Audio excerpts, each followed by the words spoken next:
Bismillah. Assalamualaikum warahmatullahi wabarakatuh.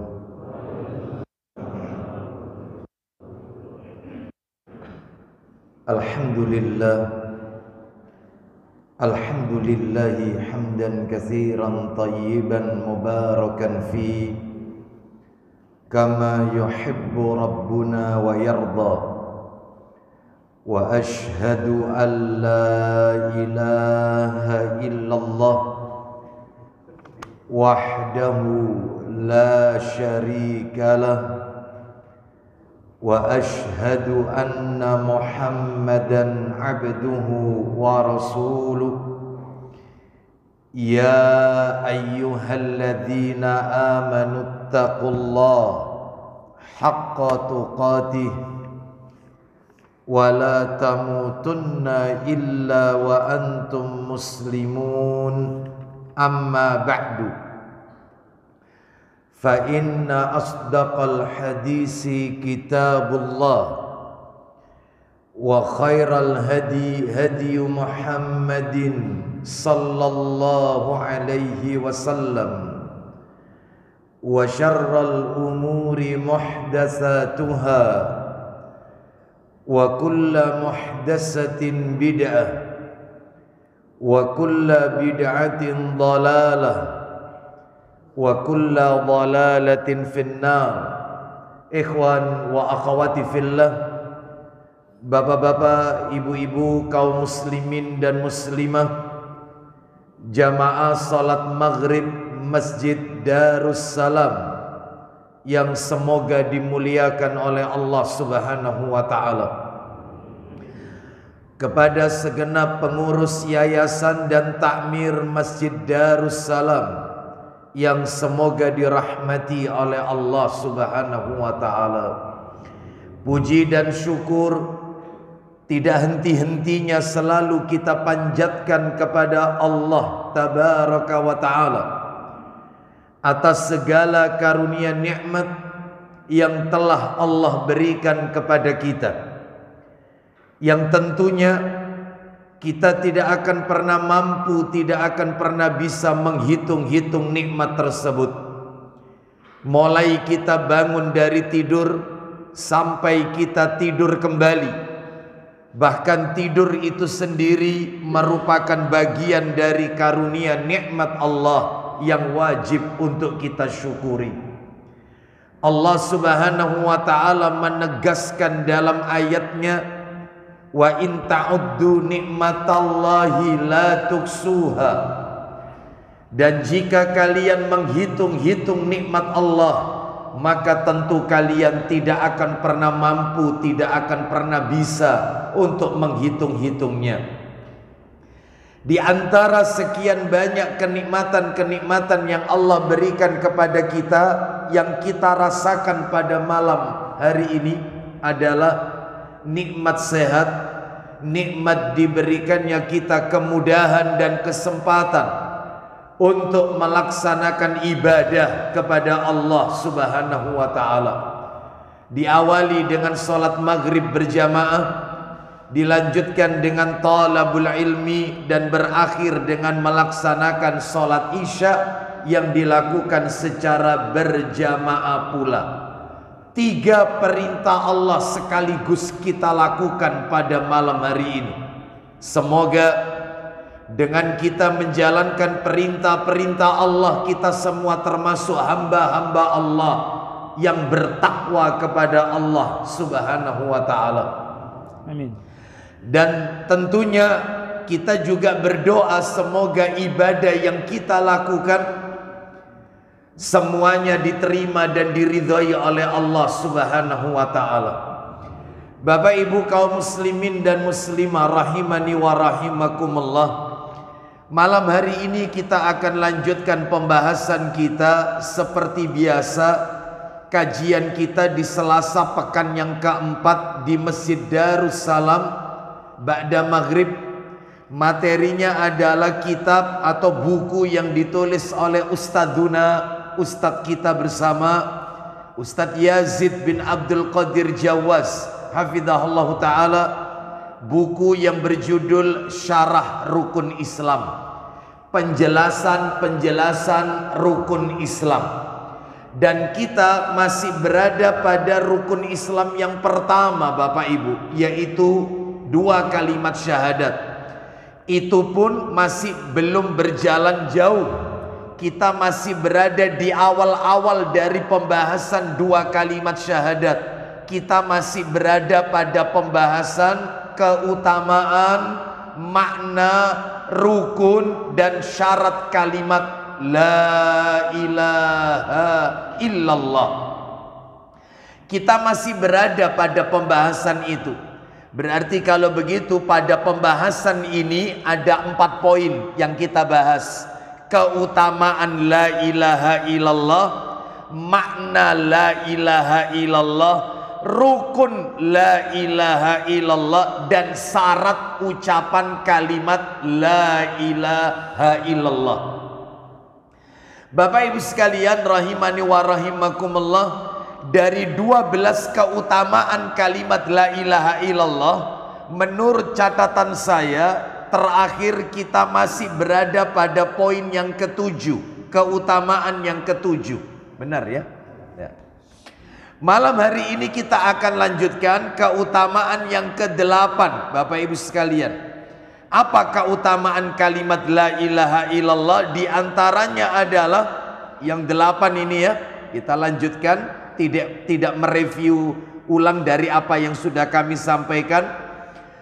Bapak Ibu sekalian, orang yang mengucapkan kalimat la ilaha illallah ketika sakit, lalu qadarallah dia wafat, maka dia tidak akan pernah disentuh oleh api neraka. Orang yang mengucapkan lafaz kalimat la ilaha illallah pada saat dia sakit, kemudian dengan takdir ketetapan Allah dia wafat, maka dia tidak akan pernah tersentuh dengan api neraka. Mana dalilnya? Dalil, silakan bisa dibuka Tirmidzi, dalam kitab Sunan Tirmidzi, hadis riwayat Tirmidzi ya, dalam sunannya jilid 3, hadis yang ke 3430,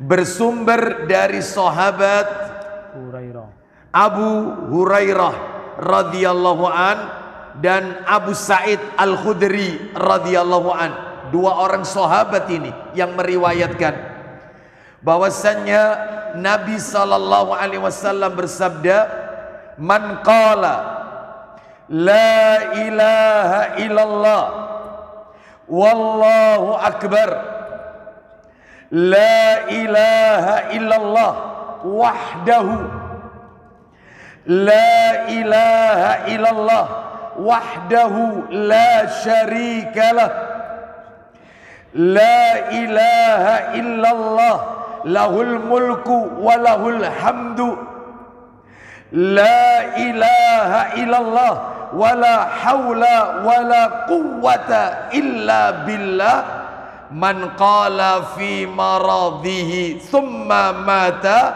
lam tata'amhun nar." Silakan baca artinya. Dari Al-Alqor Abu Muslim, ia berkata, aku bersaksi kepada Abu Sa'id dan Abu Hurairah radhiyallahu an, ya, bahwa keduanya bersaksi kepada Nabi sallallahu alaihi wasallam, ya, bahwa Nabi sallallahu alaihi wasallam bersabda. Apa isi sabdanya? Perhatikan baik-baik, ada 5 kalimat, yang mana 5 kalimat ini semuanya menggunakan lafaz la ilaha illallah. Silakan. Barang siapa yang mengatakan tiada Rob selain Allah. Siapa yang mengatakan, 1, tolong dihafalkan ya 5 kalimat ini ketika sakit. Nanti keterangannya itu di bawahnya. Siapa yang mengucapkan 5 kalimat ini, yang pertama la ilaha illallah wallahu akbar. Itu yang pertama. Baca Pak Didi artinya. Tiada Rob selain Allah. Tidak ada ilah itu ya. Tiada ilah selain Allah dan Allah Maha Besar. Baik, tidak ada ilah yang berhak diibadai dengan benar kecuali Allah dan Allah Maha Besar. Itu terjemahan yang komplit. Itu 1 ya. Kalimat yang kedua, la ilaha illallah wahdahu. Silakan. Maka Rabb-nya akan membenarkannya. Terus. Rabb kemudian berfirman, tiada ilah selain aku, dan terus. Ya, terus tidak ada ilah. Lanjut. Dan aku adalah maha besar. Teruskan, belum poinnya berarti. Lanjut. Apabila ia mengatakan tiada ilah selain Allah semata, beliau bersabda, ya. Maka Allah akan berfirman, Allah adalah Rabb yang tiada Rabb selain aku semata. Baik, itu yang nomor 2. Yang nomor 3, la ilaha illallah wahdahu la syarikalah. Lanjut. Apabila ia mengatakan tiada ilah selain Allah semata, tiada sekutu baginya, maka Allah berfirman, tiada Rabb selain aku semata, tiada sekutu bagiku. Terus yang keempat, la ilaha illallah lahul mulku wa lahul hamdu. Silakan. Apabila ia mengatakan tiada ilah selain Allah, baginya kekuasaan dan baginya segala pujian, maka Allah berfirman, apa kata Allah Azza wa Jalla? Allah adalah Rabb yang tiada ilah selain aku semata, bagiku kekuasaan dan bagiku segala pujian. Terakhir yang kelima, la ilaha illallah wala haula wala quwata illa billah. Silakan. Apabila ia mengatakan tiada ilah selain Allah dan tiada daya dan kekuatan melainkan karena Allah, maka Allah berfirman, silakan. Tiada ilah selain aku dan tiada daya dan kekuatan melainkan denganku. Nabi pernah bersabda, silakan. Barang siapa yang mengatakan itu dalam keadaan sakit, siapa yang mengucapkan 5 kalimat tersebut saat dia sakit, lanjut, kemudian dia meninggal dunia, maka neraka tidak akan memakannya, maka dia tidak akan pernah jasadnya ketemu api neraka, tidak akan pernah disentuh api neraka, neraka tidak akan memakan tubuhnya. Nah, 5 ini ya, ini saya ulang semuanya pakai kalimat tauhid semua ini soalnya. Baik, mudah kok. Yang pertama, la ilaha illallah wallahu akbar. Ini 1. Yang kedua, la ilaha illallah wahdahu. Yang kedua. Yang ketiga, la ilaha illallah wahdahu la syarikalah. Nah, itu ya. Yang keempat, la ilaha illallah lahul mulku wa lahul hamdu. Tuh. Yang kelima, la ilaha illallah wala haula wala quwata illa billah. Mudah-mudahan Bapak Ibu sekalian diberikan kemampuan untuk bisa menghafalkan 5 kalimat tersebut, dan jika itu dibaca pada saat kita sakit, lalu kemudian ternyata takdir berkehendak lain, kita menghadap Allah, maka janji Rasulullah, dia tidak akan pernah disentuh oleh api neraka. Baik, ini yang ke-8 Bapak Ibu. Yang ke-9, keutamaan kalimat tauhid la ilaha illallah. Kalimat la ilaha illallah adalah sebagai sebab dikabulkannya doa. Orang itu kalau berdoa membaca kalimat diawali dengan la ilaha illallah, maka doanya mustajab, dikabulkan oleh Allah Azza wa Jalla. Mana dalilnya? Buka Tirmidzi, Sunan Tirmidzi, hadisnya nomor 3475, 3475. Kita dengarkan, diriwayatkan dari Buraidah Al-Aslami radhiyallahu an. Rasulullah sallallahu alaihi wasallam mendengar ada seseorang yang berdoa dengan mengucapkan, perhatikan ini. Jadi ada orang yang berdoa mengucapkan demikian, Allahumma inni as'aluka bi anni asyhadu annaka antallah la ilaha illa anta al-ahadus samad alladzi lam yalid wa lam yulad walam yakul lahu kufuwan ahad. Sebenarnya doa ini Bapak Ibu dibaca di akhir sholat sebelum salam, di akhir sholat fardu sebelum salam. Jadi panjenengan kalau sholat fardu ya, subuh, zuhur, asar, maghrib atau isya, sebelum mengucapkan salam, setelah kalimat innaka hamidum majid, kan itu ada beberapa doa. Allahumma inni a'udzubika min adzabi jahannam wa min adzabil qabri wa min fitnatil mahya wal mamat wa min syarri fitnatil masiihid dajjal. Belum selesai, Nabi mengajarkan doa lagi kepada Abu Bakar. Yang kata Nabi, siapa yang membaca doa itu lalu dia salam, semua dosanya diampuni oleh Allah. Doa apa itu Ustaz? Yang Nabi ajarkan kepada Abu Bakar, Allahumma inni dhalamtu nafsi dhulman katsira wa la yaghfiru dhunuba illa anta faghfirli maghfiratan min indik warhamni innaka antal ghafurur rahim. Ya Allah, Allahumma inni dhalamtu nafsi dzulman katsira. Ya Allah, sesungguhnya aku telah melakukan kezaliman yang sangat banyak. La yaghfiru dzunuba illa anta. Tidak ada yang bisa mengampuni dosa-dosaku kecuali Engkau. Faghfirli, ampunilah aku, maghfiratan min indik, dengan ampunan yang ada di sisimu. Warhamni innaka antal ghafurur rahim. Rahmatilah aku, sesungguhnya Engkau adalah Maha Pengampun lagi Maha Penyayang. Itu Nabi ajarkan ke Abu Bakar As-Siddiq radhiyallahu anhu. Riwayat Abu Dawud itu. Kata Nabi, siapa yang baca doa itu setelah sholat, dosanya semuanya diampuni. Tidak tersisa, semuanya diampuni semuanya. Baik, gak cukup ternyata. Ada lagi doa yang Nabi ajarkan kepada umatnya. Ya ini yang barusan kita baca ini. Allahumma, boleh dijamak ya. Allahumma inna nas'aluka. Dijamak kalau jadi imam. Imam itu kan kalau baca doa kan dijamak, karena dia juga mendoakan makmumnya, Bapak Ibu sekalian. Jadi jangan Allahumma inni, ya. Kita yang sholat sendiri Allahumma inni as'aluka bi anni asyhadu laka asyhadu annaka antallah la ilaha illa anta al ahadus samad lam yalid wala alladzi lam yalid wa lam yulad wa lam yakul lahu kufuwan ahad. Ayo dibaca, silakan terjemahannya. Kira-kira orang kalau baca doa ini apa yang akan Allah berikan? Silakan. Dari ayah Abdullah, yaitu Buraidah al-Aslami, ia berkata, ya. Nabi mendengar seorang lelaki berdoa, ya. Dan ia mengatakan, silakan. Ya Allah, sesungguhnya aku memohon kepadamu dengan kesaksianku bahwa Engkau adalah Rabb, tiada ilah selain Engkau, yang Maha Esa, tempat meminta, yang tidak melahirkan dan tidak pula dilahirkan. Dan tidak ada seorang pun yang menyamainya. Baik, apa kata Nabi berikutnya kalau membaca doa itu? Nabi kemudian bersabda, silakan. Demi zat yang jiwaku berada di tangannya. Nabi bersumpah, demi Allah yang jiwaku berada di tangan Allah. Lanjut.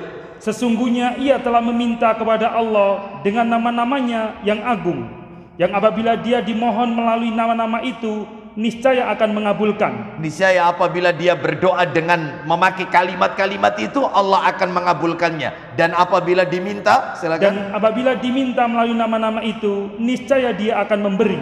Dia di sini maksudnya Allah. Apabila dia meminta, Allah akan memberikan permintaannya. Oh ini.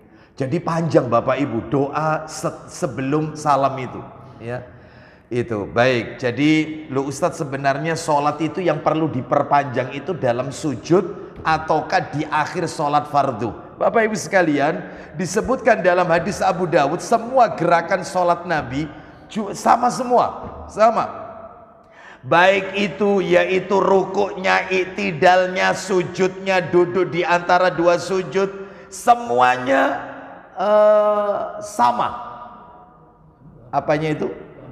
Waktunya sama.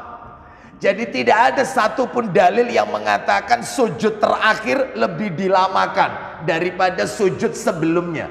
Itu ya. Jadi sama. Yang dilamakan itu adalah sebelum salam. Sebab Nabi ditanya oleh seseorang, ya Rasulullah, ayu du'ai asma. Wahai Rasulullah, doa apa yang paling didengar oleh Allah? Nabi menjawab, satu, yaitu Jaufal lailil akhir. Yang kedua, waduburas salawatil maktubat. Yang pertama, doa yang dipanjatkan sepertiga malam yang terakhir. Dan yang kedua, doa yang dipanjatkan di akhir sholat fardu sebelum salam. Loh, berarti kalau begitu doa itu di dalam sholat, bukan setelah sholat. Bukan, setelah sholat itu zikir Bapak Ibu. Doa itu ada di dalam sholat, terutama sebelum salam, mustajab itu. Makanya dihafalkan doa-doa sebelum salam. Baik, sekarang kita lanjutkan keutamaan kalimat la ilaha illallah nomor 9. Maaf, 10. Kalimat la ilaha illallah. Nah ini. Kalimat la ilaha illallah adalah sebaik-baik doa yang diucapkan oleh para nabi dan rasul. Jadi Bapak Ibu kalau bertanya doa apa, bacaan apa yang seluruh para nabi loh, jumlah nabi ini banyak loh Bapak Ibu. Jumlah nabi ini yaitu kurang lebih dalam satu riwayat 120.000 lebih. Ada yang memastikan 124.000, ya. Adapun jumlah rasul yaitu 300-an lebih. Ada yang memastikan 315 rasul. Yang kita ketahui namanya 25 orang. Mulai Nabi Adam alaihissalam, Rasul pertama Nabi Nuh alaihissalam, dan yang terakhir Nabi Muhammad sallallahu alaihi wasallam. Jadi banyak, ini seluruh Nabi, seluruh Rasul menyukai kalimat ini. Apa itu? Kalimat yang berbunyi La ilaha illallah wahdahu la syarikalah lahul mulku walahul hamdu wa huwa ala kulli syai'in qadir. Tanpa yuhyi wa yumitu.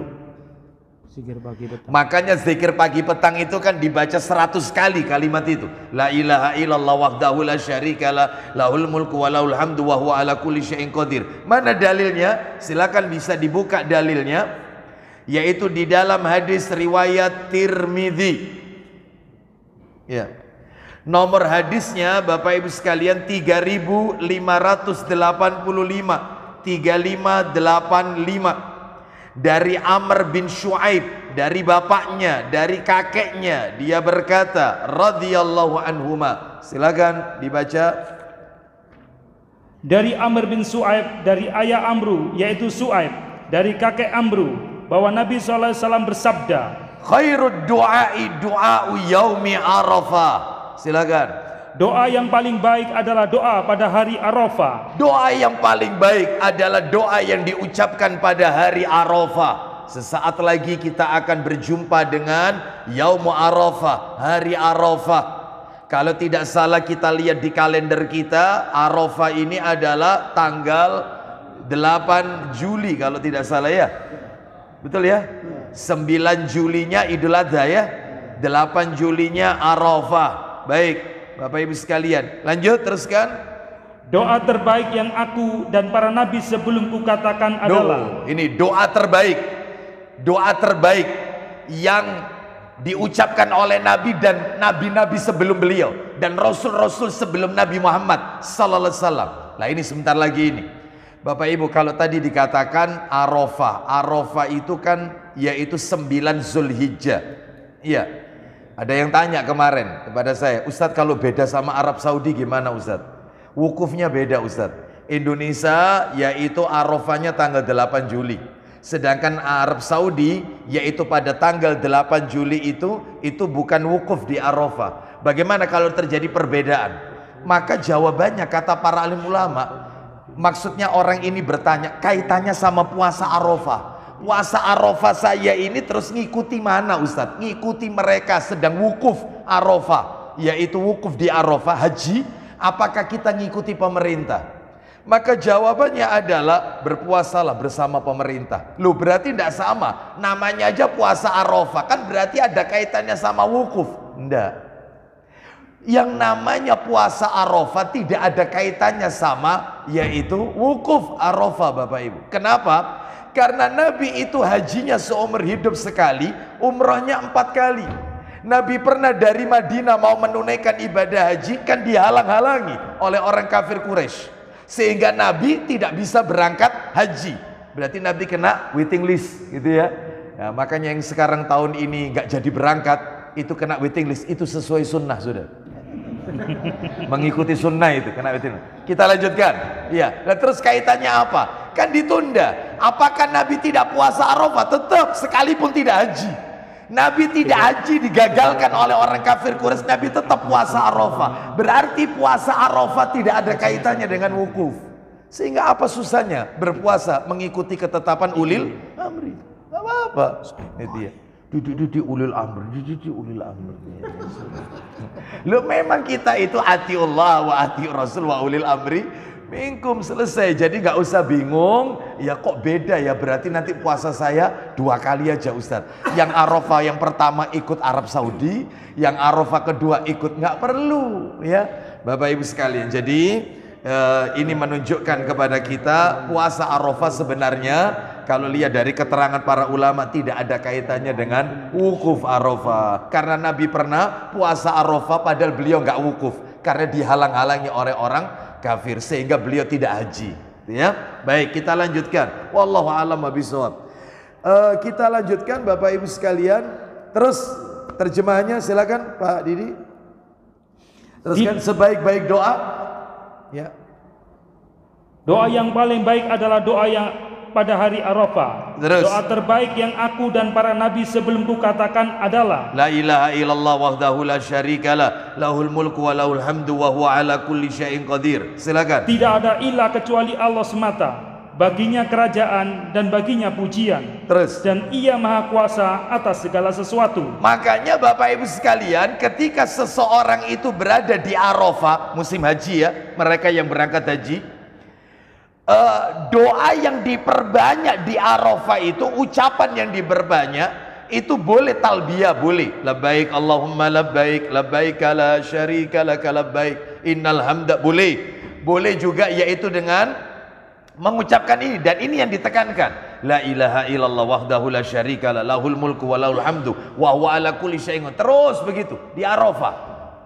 Adapun kalau kita lihat manasik haji yang beredar beberapa, yaitu hari ini, kalau saya lihat itu kan ada jamaah-jamaah kita itu yang hajinya ikut pemerintah, yaitu reguler, ada yang visanya visa furoda. Itu nanti visa furoda itu kan terakhir tanggal 4 Juli ini pemberangkatan ya. Jadi ada yang berangkat tanggal 3 Juli, jadi mepet-mepet memang kalau visa furoda ini. Itu saya perhatikan ketika mereka mendapatkan bimbingan manasik, aneh-aneh.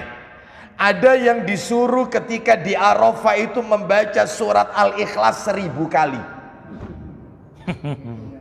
Itu soalnya diberitahukan ke saya manasiknya itu anunya. Itu ini loh Ustaz. Ya apa Ustaz? Ya sudah, saya kasih bekal aja, yaitu manasik haji umroh yang bergambar, yaitu yang ditulis oleh Ustaz Mubarak Bamu'alim hafizahullah ta'ala, dan juga ditulis oleh yaitu Syekh Ali Hasan Al-Halabi rahimahullah, ya, muridnya Syekh Albani rahimahullah. Nah itu kan sudah, ini aja jadi bekal, sudah ini aja patokannya, macam-macam ya.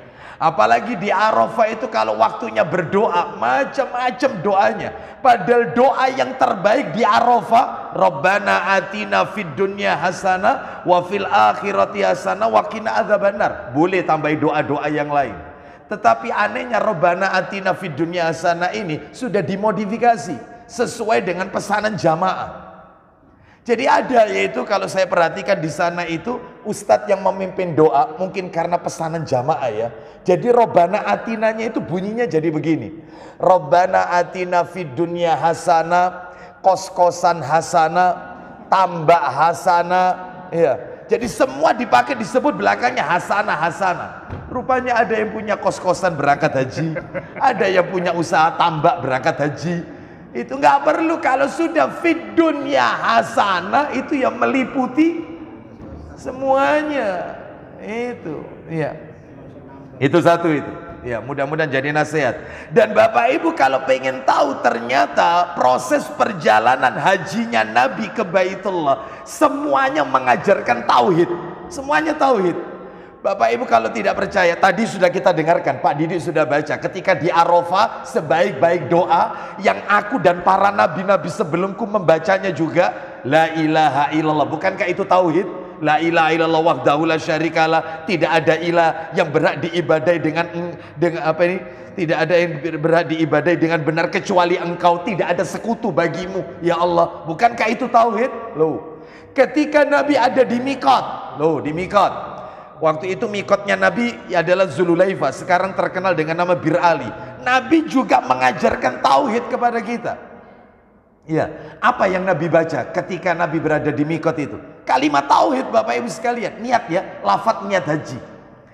Rata-rata yang buku-buku manasik yang dibagikan oleh Depak itu, yang dikalungkan di leher itu, yang tebal itu nggak ada doa ini, nggak ada. Sudah saya cek, nggak ada, nggak ada. Rata-rata yang ditulis di situ itu di buku Depak itu labbaika Allahumma hajjan. Salah Ustaz, benar.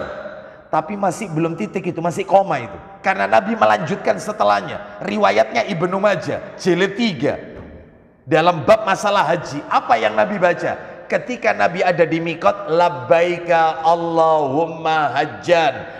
Allahumma, ini terusannya, hadihi hajjatun la riya'a fiha wala sum'a. Ya Allah, ibadah, saya ulang dari depan ya, aku penuhi panggilanmu ya Allah untuk menunaikan ibadah haji.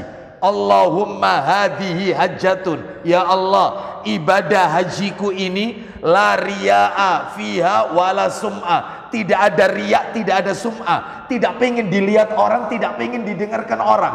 Bukankah riak dan sum'ah itu termasuk syirik kecil?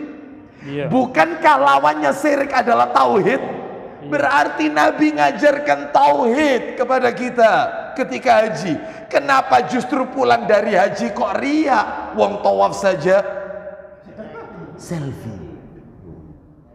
Iya, supaya orang tahu kalau dia lagi haji misalnya. Loh, sudah. Wong mau taklim itu loh. Nulis status OTW taklim Darussalam. Masya Allah. Ngapain ya? Gak usah. Ojo. Ya, itu Bapak Ibu sekalian ya. Bapak Ibu sekalian, belum lagi nanti mau berangkat haji ngadakan syukuran. Lalu undangannya tertulis hormat kami yang berangkat, belakangnya CH. Saya kan bingung gelar apa CH ini. Setahu saya LC kan gitu ya. Saya tanya sama yang punya hajat, katanya calon haji Ustaz. Nanti pulang dari haji pindah ke depan, H titik namanya. Mulai kapan ada Haji Abu Bakar As-Siddiq? Mulai kapan kita lihat, kita dengar ada Haji Umar bin Khattab, Haji Utsman bin Affan? Nggak ada. Padahal mereka melakukan haji. Jadi ini ya sum'ah, ini syirik ini ya, syirik kecil. Lawannya syirik tauhid. Tuh. Belum lagi ketika yaitu berada dari mikot menuju ke Mekah, kan talbiyah. Lihat bacaan talbiyah. Labbaik Allahumma labbaik, labbaik la syarika laka labbaik, innal hamda wan ni'mata laka wal mulk la syarika lak. Aku penuhi panggilanmu ya Allah. Aku penuhi panggilanmu ya Allah. Yang tiada sekutu bagimu ya Allah. Segala puji, innal hamda wan ni'mata, seluruh nikmat, laka wal mulk, semua kekuatan kerajaan hanyalah milikmu ya Allah. La syarika lak, tidak ada sekutu. Jelas loh, bacanya tidak ada sekutu. Lah kok pulang haji kok pergi ke dukun? Pergi haji terus pulangnya kok malah ke kuburannya orang-orang soleh. Mereka dijadikan wasilah perantara supaya doanya disampaikan kepada Allah. Syirik ini. Hajimu kemana? Talbiyamu itu loh kemana? Ya. Jadi semuanya tauhid. Semuanya tauhid. Belum lagi Allahu Akbar ketika lempar jumrah. Apa kata Nabi ketika lempar jumrah? Nabi SAW berkata, coba dibuka Pak Didi, Ibnu Majah. Saya punya beberapa nomor, barangkali ada yang pas, yang sudah antum download.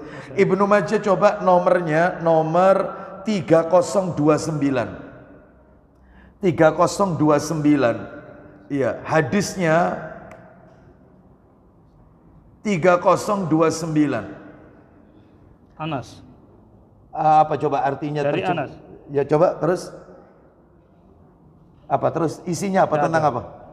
Cuma pernah Rasulullah SAW datangi kami, maka kata adikku masih belia. Oh bukan, 3020 sekarang. Coba 3020. Kalau tidak ada saya bacakan aja. Ketemu? Nama-nama yang dibenci. Oh bukan. Baik. Baik, Bapak Ibu sekalian, kita lihat ini. Tentang apa sih? Baik, tentang masalah lempar jumrah. Ketika Nabi lempar jumrah, Jumratul Aqobah. Jumrah yang dilempar tanggal 10 Zulhijjah Bapak Ibu. Kan ada Jumratul Ula, Usta sama Aqobah. Kalau tanggal 10 Zulhijjah itu kan yang dilempar yang paling akhir, yang paling belakang, yang dekat dengan kota Mekah, Jumratul Aqobah. Supaya dia bisa lepas ihram, kan gitu, bisa tahallul, kan begitu. Sekalipun nanti tawaf ifadahnya setelahnya. Baik, jadi boleh dibolak-balik haji itu, tergantung kondisi. Kita lihat apa katanya Nabi ketika lempar jumrah. Ya ayyuhan nas, iyyakum wal ghuluwa fid din. Wahai manusia, jauhilah sikap hulu. Apa itu hulu? Melampaui batas dalam agama, melampaui batas berlebih-lebihan dalam ibadah. Fa innahu ahlaka man kana qablakum al-ghulu fid din. Karena sesungguhnya perkara yang membinasakan umat-umat sebelum kalian adalah berlebih-lebihan dalam masalah agama. Sekarang banyak mengkultuskan kuburan, mengkultuskan kiai sampai taraf ketuhanan, mengkultuskan Rasulullah sampai dalam taraf uluhiyah ketuhanan. Iya, lu Ustadz ngomong begini apa dasarnya Ustadz? Mengkultuskan Rasul sampai taraf uluhiyah ketuhanan. Buktinya bacaan-bacaan yang dipakai, ya, Allahumma sholli sholatan kamilatan wa sallim salaman tamman ala sayyidina Muhammadin alladzi tanhalu bihil uqad wa tanfariju bihil qurab. Itu kan sholawat apa itu? Naria. Pernah baca artinya? Coba baca artinya. Tidak ada yang bisa menghilangkan kesusahan kecuali domirhi kembali kepada Sayyidina Muhammad. Tidak ada yang bisa menghilangkan kesusahan, kesedihan, yaitu domirhinya kembali kepada Nabi Muhammad. Anda mau tanya, yang bisa menghilangkan kesedihan dan kesusahan itu siapa? Allah. Selesai. Maka jangan memuji Nabi layaknya, yaitu orang Nasrani memuliakan Isa putra Maryam sampai dipertuhankan. Nggak boleh. Iya, nabi-nabi utusan Allah. Sikap kita, maka benarkan semua perkataannya, jangan didustakan, mentaati semua perintahnya, meninggalkan semua larangannya. Baik, jadi ini menunjukkan kepada kita bahwasannya mereka berlebih-lebihan dalam masalah agama. Baik, Bapak Ibu sekalian, kita lanjutkan yang ke-10, yang ke-11. 11 ya, 11 keutamaan la ilaha illallah. Orang yang mengucapkan kalimat la ilaha illallah dengan ikhlas, maka akan dibukakan baginya pintu-pintu langit hingga mencapai arsy. Masya Allah. Dengan ikhlas tapi ya, dengan ikhlas. Maksudnya dengan ikhlas itu apa Ustadz? Maksudnya dia memahami makna yang terkandung dari kalimat itu. Dia tahu konsekuensinya, tahu dia. Tahu. Itu. Coba dibaca ya, dalilnya adalah di dalam hadis riwayat Tirmidzi, semuanya Tirmidzi nih ya, Sunan Tirmidzi, nomornya 3590, 3590. Ya, silakan. Dari mana itu hadisnya? Dari Abu Hurairah radhiyallahu an. Silakan. Dari Abu Hurairah radhiyallahu an, ia berkata, ya, Rasulullah SAW bersabda, maqala abdun la ilaha illallah qattu mukhlisan illa futihat lahu abwabus sama hatta tufdiya ilal arsh. Silakan. Tidaklah seorang hamba mengatakan tidak ada ilah kecuali Allah secara ikhlas, kecuali pintu-pintu langit akan dibukakan untuknya, sehingga ucapan itu sampai ke arsy, sepanjang ia tidak melakukan dosa besar. Selama dia tidak melakukan dosa besar, ucapannya itu naik sampai ke atas arsy, seperti itu. Maka tentunya ini merupakan keutamaan yang besar dan kemuliaan bagi hamba tersebut. Ikhlas ya, memenuhi, tahu konsekuensinya. Bapak Ibu tahu kenapa Abu Thalib itu ketika nazak tidak mau mengucapkan la ilaha illallah? Karena dia tahu konsekuensinya. Kan disebutkan di dalam hadis riwayat Muslim, nah, dari Sa'id bin Musayyab radhiyallahu an, bahwasanya ketika Abu Thalib paman Nabi, paman yang paling dicintai Nabi ini, satu-satunya paman yang mendukung dakwah Nabi, tapi sayang dia tidak mau mengikuti ajaran Nabi, ya. Ketika nazak sakaratul maut dijenguk sama Nabi, dijenguk. Dan saat itu di tempat Abu Thalib sudah ada dua orang gembong kafir Quraisy. Yang pertama Abu Jahal, yang kedua Abdullah bin Abi Umayyah bin Al-Mughirah, dua orang tokoh kafir Quraisy. Lalu Nabi membisikkan ke telinga Abu Thalib. Apa kata Nabi? Ya ammu, wahai paman, qul la ilaha illallah kalimatan asyhadu laka biha indallah. Ucapkan kalimat la ilaha illallah aku akan menjadi saksi bagi paman nanti di hari kiamat. Ini jaminan ini. Aku yang akan bela paman, menjadi saksi di hadapan Allah. Maka Abu Jahal nggak mau ketinggalan. Dia menyerukan ke telinga Abu Talib, ya Abu Talib, atarghabu an millata Abdul Muthalib. Hai Abu Talib, apakah kamu benci dengan ajaran agama Abdul Muthalib? Bencikah engkau dengan ajarannya? Lu memangnya apa ajaran kakeknya Nabi Abdul Muthalib? Paganisme, nyembah berhala. Meskipun mereka meyakini Allah pencipta, Allah pemberi rizki, mereka mentauhidkan Allah sebatas rububiyah, tetapi mereka uluhiyah dan asma wa sifatnya cacat. Orang kafir itu tauhid rububiyahnya bagus. Kalau ditanya siapa pencipta langit? Allah. Pencipta bumi? Allah. Yang menghidupkan mematikan? Allah. Yang ngasih rezeki? Allah. Yang punya alam raya beserta isinya? Allah. Semuanya Allah. Tapi begitu disuruh menyembah Allah saja, nolak. Makanya cacat uluhiyah dan asma wa sifatnya. Kembali, Bapak Ibu tahu apa kata Abu Talib? Nah ini hati-hati, ini hati-hati. Abu Talib berkata, ya, Nabi mengatakan la ilaha illallah, Abu Jahal mengatakan itu. Dia nggak mau, yaitu mengikuti ucapannya Nabi. Lalu terakhir dia mengatakan begini. Laula tu'ayyirani Quraisyun yaquluna innama hamalahu ala dzalikal jaza. Kata Abu Talib, seandainya orang-orang Quraisy tidak mencelaku, tidak mengucilkanku dengan mengatakan bahwasannya sesungguhnya dia seorang yang pengecut, la aqrartu biha ainaka, niscaya aku akan menyatakan kalimat itu terus terang kepadamu. Singkatnya, andai kata orang Quraisy itu tidak memusuhi aku, mencelaku, niscaya apa yang kau ucapkan ini tak sebut terang-terangan di depanmu. Masalahnya aku kalau mengucapkan itu, aku akan dicap pengecut. Terakhir wafat, meninggal dunia. Ya. Padahal beliau ini diajari sebaik-baik guru yang ada di muka bumi ini.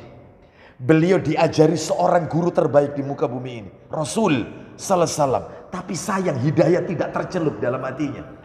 Hanya hitungan detik, sayang, mati tidak mengucapkan la ilaha illallah. Dan dia mengingkari ajaran Nabi sallallahu alaihi wasallam. Bapak Ibu sekalian, berdasarkan kisah ini, maka tentunya bisa diambil pelajaran bahwasannya satu, harus selektif cari teman, harus selektif. Ya ini gara-gara salah cari konco. Yang dijadikan konco siapa tadi sama Abu Talib? Koncoplek. Itu koncoplek siapa? Abu Jahal sama Abdullah bin Abi Umayyah Al-Mughirah bin Al-Mughirah. Salah cari teman. Seperti itu. Terus Bapak Ibu sekalian, yang kedua, nah ini terlalu mengagungkan budaya. Nah itu, nenek moyang warisan leluhur yang bertentangan dengan syariat Islam. Itu karena dia mengikuti ajaran bapaknya, kakeknya Nabi. Nah, ini nggak boleh. Jadi kalau Pak Bu maaf, saya minta maaf ya. Nanti di hari kiamat Allah tidak akan bertanya, apakah engkau telah mengamalkan apa yang diajarkan oleh bapak ibumu? Enggak. Allah tidak akan bertanya itu. Yang akan ditanya oleh Allah adalah, apakah ajarannya Rasul sudah kau lakukan? Allah tidak akan bertanya, apakah budayamu, warisan budayamu sudah kau lakukan? Warisan nenek moyangmu sudah kau lakukan? Lah, tidak. Tetapi yang Allah tanya, apakah kau sudah mengikuti jejaknya Muhammad sallallahu alaihi wasallam? Jadi kalau ada warisan leluhur budaya yang bertentangan dengan syariat Islam, wajib ditolak. Jadi Islam itu menfilter budaya, bukan budaya menfilter Islam, bukan. Ini ngamuk. Ya, terserah mau ada yang ngamuk, terserah.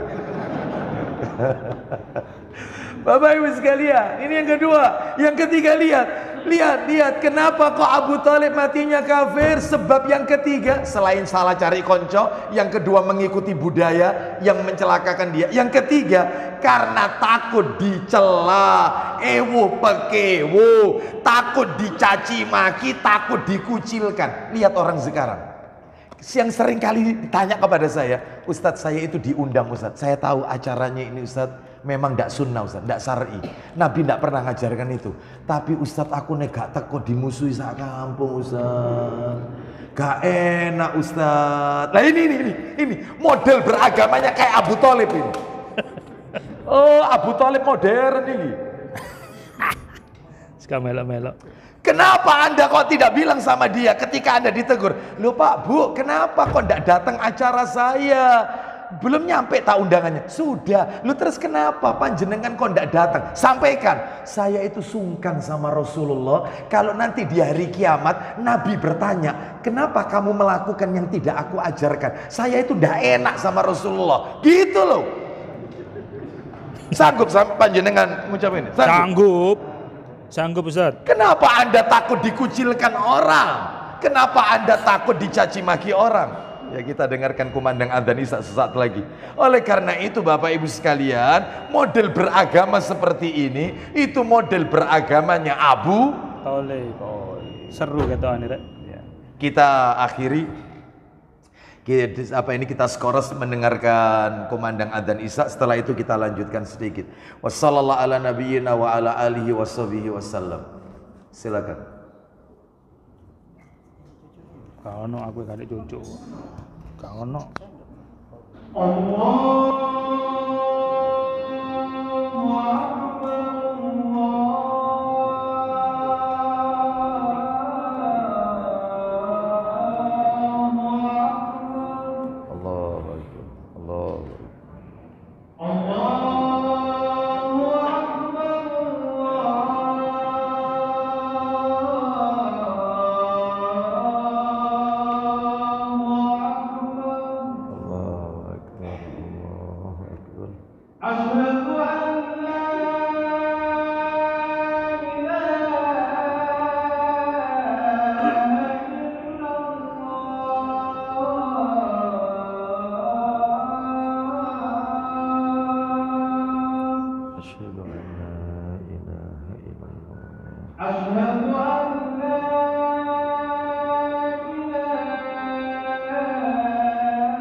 Alhamdulillah wassalatu wassalamu ala Rasulillah wa ba'd.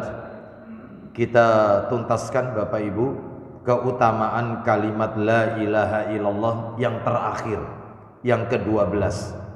Orang yang mengucapkan kalimat la ilaha illallah ikhlas dari hati sanubari yang paling dalam, maka dia akan mendapatkan syafaat dari Rasulullah sallallahu alaihi wasallam. Maksudnya masuk ke dalam hati sanubari yang paling dalam, dia memahami makna kalimat la ilaha illallah. Dia juga memahami rukun la ilaha illallah, syarat-syarat kalimat la ilaha illallah, konsekuensinya itu. Tidak mungkin Abu Thalib cerita tadi, dia ketika tidak mau mengucapkan kalimat tauhid, tidak mungkin kalau dia tidak tahu makna yang terkandung kalimat itu. Dia tahu konsekuensinya, makanya dia takut dicela oleh orang-orang Quraisy. Oleh karena itu, maka dengan kita mengucapkan kalimat tauhid ini, lalu kemudian kita tahu maknanya, rukunnya, syaratnya, mudah-mudahan kita mendapatkan syafaat dari Nabi sallallahu alaihi wasallam. Mana dalilnya? Silakan bisa dibuka Sahih Bukhari nomor 99, nomor asli Bukhari nomor 99. Kalau dicetakan terjemahan nomor 75 Bapak Ibu, ya. Nomor atas ya 99 ya. Dari Abu Hurairah radhiyallahu an 99. Baik, saya bacakan dulu. An Abi Hurairah radhiyallahu an qala, dari sahabat Abu Hurairah radhiyallahu an, dia berkata, ada seseorang yang bertanya kepada Nabi sallallahu alaihi wasallam, man as'adun nasi bi syafa'atika yaumal qiyamah. Orang ini bertanya, siapakah orang yang paling berbahagia dengan syafaat Anda kelak di hari kiamat, wahai Rasulullah? Ketemu? Siapakah orang yang paling berbahagia? Maka Nabi sallallahu alaihi wasallam menjawab, as'adun nasi bi syafa'ati yaumal qiyamah man qala la ilaha illallah khalisan min qalbihi aw nafsihi.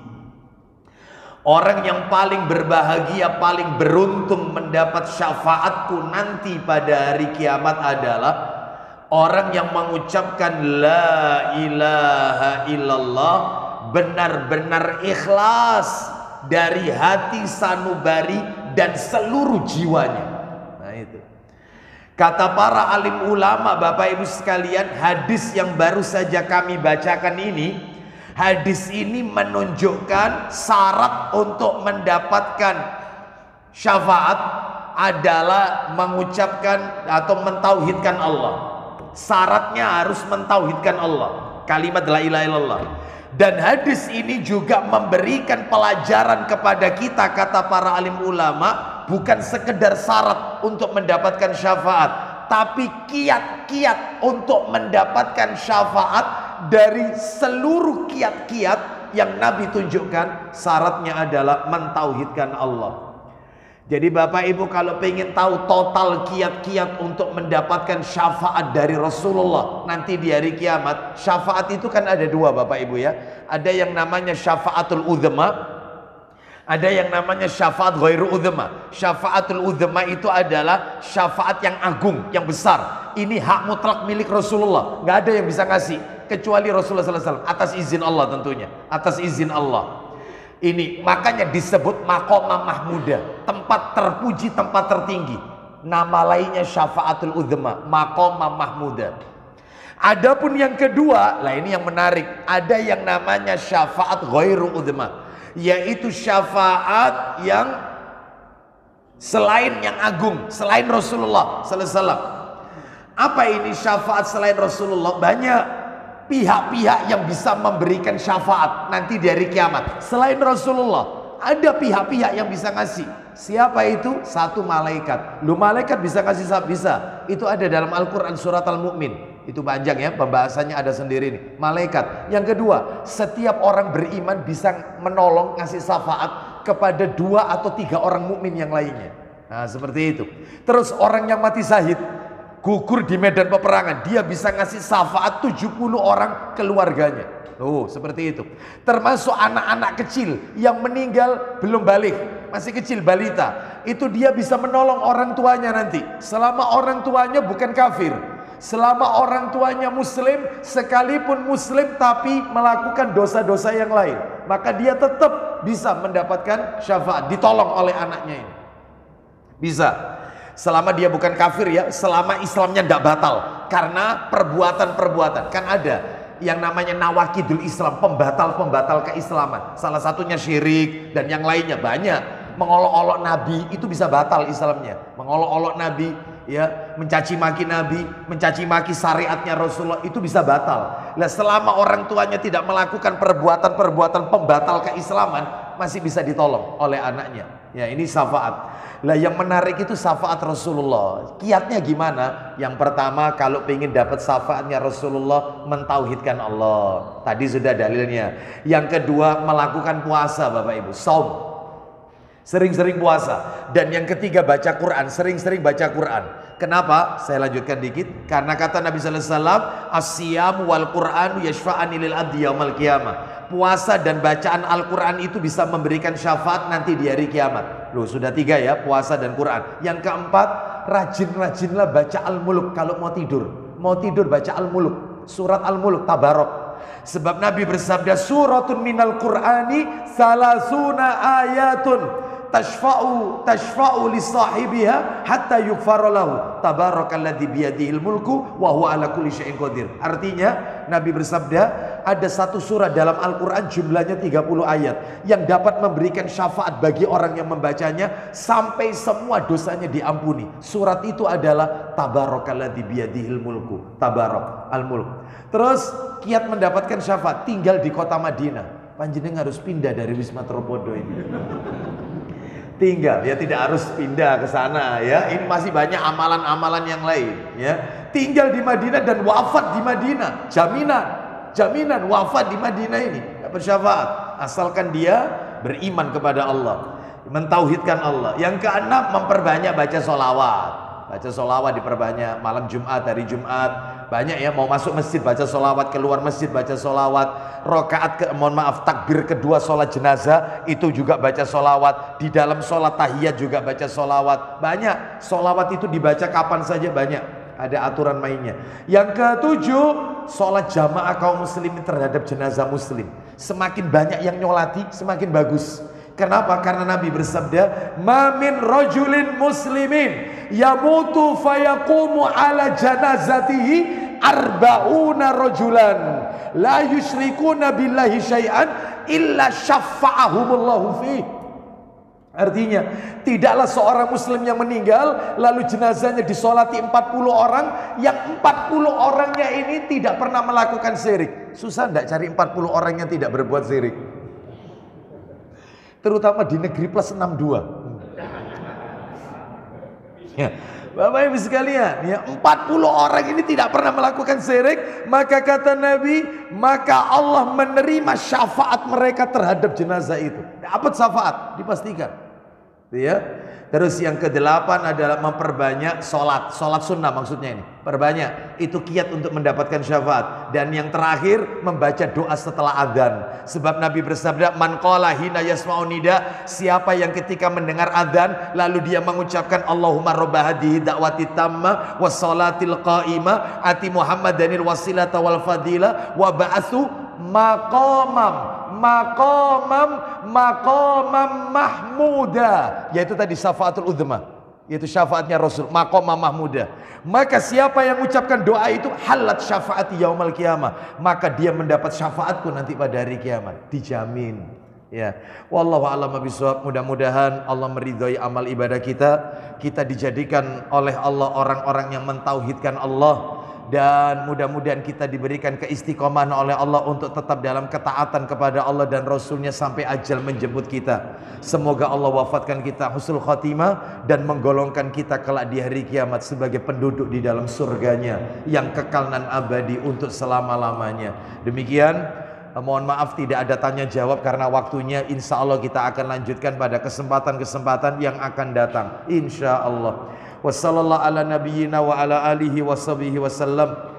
Subhanakallahumma wa bihamdika asyhadu an la ilaha illa anta astaghfiruka wa atubu ilaik. Wa akhiru da'wana anil hamdulillahi rabbil alamin. Assalamualaikum warahmatullahi wabarakatuh.